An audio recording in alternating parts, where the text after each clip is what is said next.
अच्छी संगत आपको क्या बना सकती है, एक छोटी सी स्टोरी से बताती हूँ। आइंस्टीन का एक ड्राइवर था जो आइंस्टीन के साथ रहता था।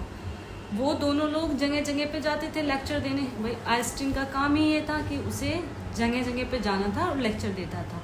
जो उसका ड्राइवर था वह उनके साथ साथ रहता था।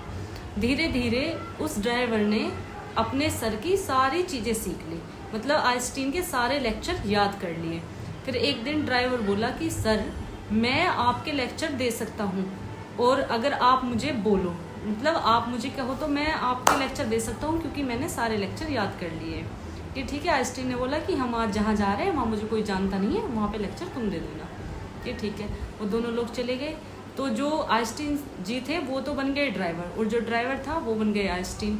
तो लेक्चर दे दिया ड्राइवर साहब ने। वहाँ जाके कोई पहचान ही नहीं पाया। उसने अपनी बातें इतने अच्छे से रखी, इतने अच्छे से समझाया, सब ठीक हो गया। फिर वहाँ से एक लड़का उठा, उसने एक सवाल पूछ लिया। सवाल थोड़ा कठिन था तो ड्राइवर को नहीं समझ आया। उन्होंने कहा कि इस बात का जवाब तो मेरे ड्राइवर साहब देंगे। तो जो आइंस्टीन थे उन्होंने जवाब दे दिया। इस बात से ये पता लगता है कि यदि आपकी संगत अच्छी है, आप अच्छे लोगों के साथ उठ रहे बैठ रहे हो, तो उनसे आप अच्छी चीज़ें ही सीखोगे। तो इसलिए संगत का हमारे ऊपर बहुत बड़ा असर पड़ता है। तो अच्छे लोगों की संगत में रहिए, बुरे लोगों से बच